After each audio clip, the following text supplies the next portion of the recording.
Hello, my name is John Rose, and in this video I'd like to take a closer look at one of life's most perplexing questions. What is the meaning of life? Now, I've already given the definitive answer to this question. Did a video, I'll put a link down below, where I explained that the answer to that question depends on where we are. And we are in Plato's cave, so the only meaning in life when we're in Plato's cave is to get out of the cave. But there's more to this question. Obviously, we can see that there are a lot of other questions that tie into what is the meaning of life. What are we here for? Is there a purpose? What are we supposed to do? Why does all this exist? Why does predation exist? Why are animals eating other animals? Why do we have alligators chomping on animals' legs and lions ripping the guts out and the hyena ripping people apart, and mosquitoes and ticks and fleas? Why are they sucking on us? What is this world? Is this hell? Makes you wonder, doesn't it? Well, in order to really understand the answer to that question from that perspective, we need to look at the origins of life. And it all started long ago as a little green pea. And if we put the human existence on a football field, that would have happened around 2,500 or 2,350 football fields ago. So all the energy we see in this universe at one time, they used to say could fit at the tip of a needle. Now they say it's the size of a green pea. So if we took all the energy in this universe and zapped all the space out of it, it would fit in something the size of a green pea. So it all started with a green pea. Now the question is, why did that green pea go into space and dilute itself and become vibrating energy? Was it to gain self-perspective? I don't know. Well, let's take a look at the origin and how it goes, and maybe we can make some sense out of this. Maybe we can make some sense out of animals eating other animals. So it starts with a big bang. Then we have the first thought in space, the first vibrating thought in space, hydrogen, one electron, one proton, one neutron. Hydrogen fused together became helium. Now we got two, and two. Helium collapsed upon itself. It formed heavier elements. It formed a star. And then the star used those heavy elements for fuel until it got down to iron, which is interesting. Couldn't use iron, so it exploded or imploded, formed a supernova.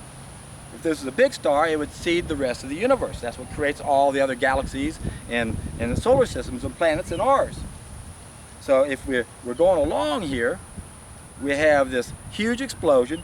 Then we have hydrogen, then we have helium, then we got a star, then we got the supernova, then we got our planet, and that happened about 750 football fields ago.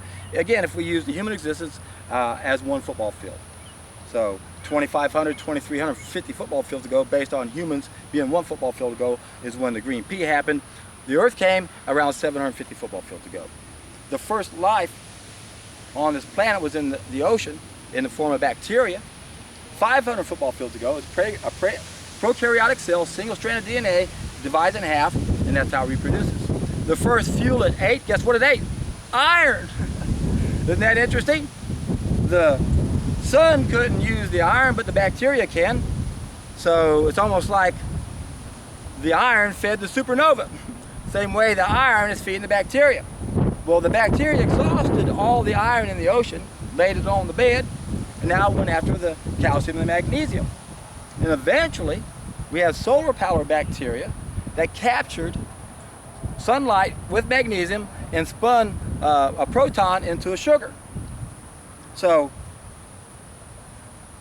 now we've got the bacteria at 500 football fields ago, and then the first eukaryotic cell was 217 football fields ago. That's fungus. And between the fungus and the bacteria, that's what helped break down the rock and prepare it for the vegetation, the plants. The pioneer plants, 117 football fields ago. Now the way these pioneer plants work is they die and they feed the next generation of plants. So it's interesting that plants really don't feed the other plants, but they die and they feed the other plants. And they keep doing that for another 7 football fields, so that the pioneer plants, the primary vegetation, finally becomes higher vegetation that can then feed the higher animals. So we have plants that feed plants, but we also have plants that feed animals, and that happened on the 100 football fields ago. That's when the first animals came along. Now, kind of makes sense so far, doesn't seem so bad. We've got animals that are eating plants like the grass and plenty of grass, and everything seems okay. Now, why did animals start eating animals? That one you just can't help but just scratch your head. Why did that ever happen? When we look at all the other things, the way the world works, we know that once we have life, we need to have something to break it down, right? That's why it started with the bacteria first. It makes sense to have insects to come along and be like the garbage men. The ants, for example, these guys are amazing. They say there are as many ants weight-wise on this planet. They weigh just as much as we do. And if ants didn't exist, we couldn't exist, because they're like part of the cleanup crew. So ants clean up garbage, and then things eat the ants, and then things eat the things that eat the ants, and that kind of sort of makes sense, right? Got the frogs and the lizards that eat the insects, and then you have the birds that eat the frogs and the lizards, and then you have the cats and dogs that eat the birds, and et cetera, et cetera. But why? Why does life have to take life? I mean, it makes you wonder, what is this planet? Is this really hell? We live on a planet where everything seems to want to consume one another. And it's interesting how plants do work. It's obvious some plants know not to let other animals eat them. They'll produce alkaloids in the plant. Let's say if the giraffe is overgrazing on a certain tree, the plant knows it and will make the leaves bitter for them so they won't overgraze. So it's interesting how we have this symbiotic relationship with everything. But what's the ultimate purpose? Well, in my original video, I believe the purpose is to enjoy things. I believe that little green pea went into space to gain self-perspective, to enjoy the beauty of what we create. And look what we got here. It's beautiful. This planet is amazing. But we turned it into hell. And we did that with our very first mistake.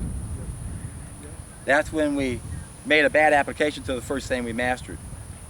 And that's what destroyed one of our senses. It destroyed the nutrient that feeds one of our senses. So now I'm convinced the only meaning in life is to correct that mistake so that we can experience the wonder that this planet has to offer. It's a shame to see what we're doing to this planet and how we're ruining it for everyone else and everything else. I'm convinced that this planet was supposed to be a paradise. I don't believe that we're supposed to come here and learn about suffering. That doesn't make any sense to me.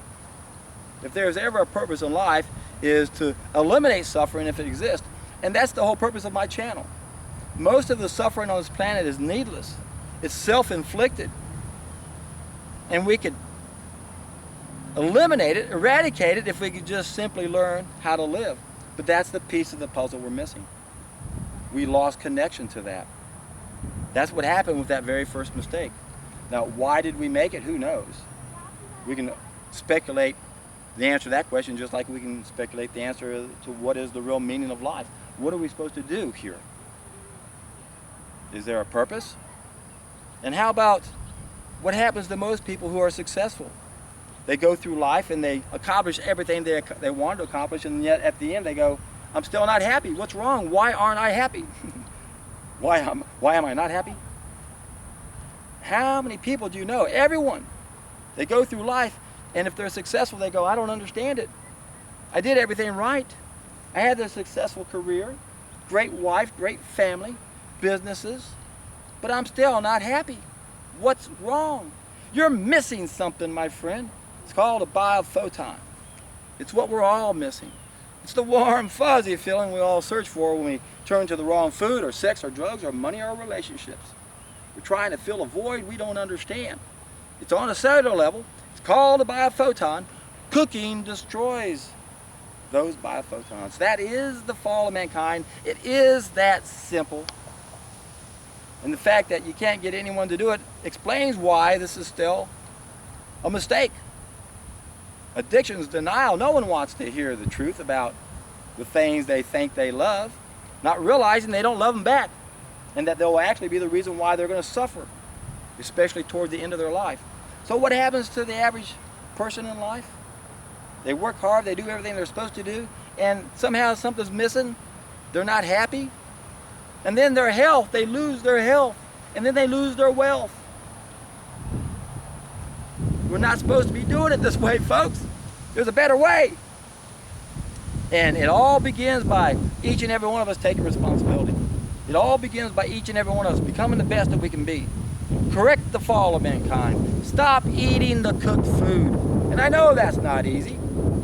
takes most people about 5 years, unless they got a lot of motivation. So if you've got a lot of motivation, if you're in a lot of pain, if you got arthritis, if you've got migraine headaches, if you got any aches or pains, it doesn't have to be, I'm telling you.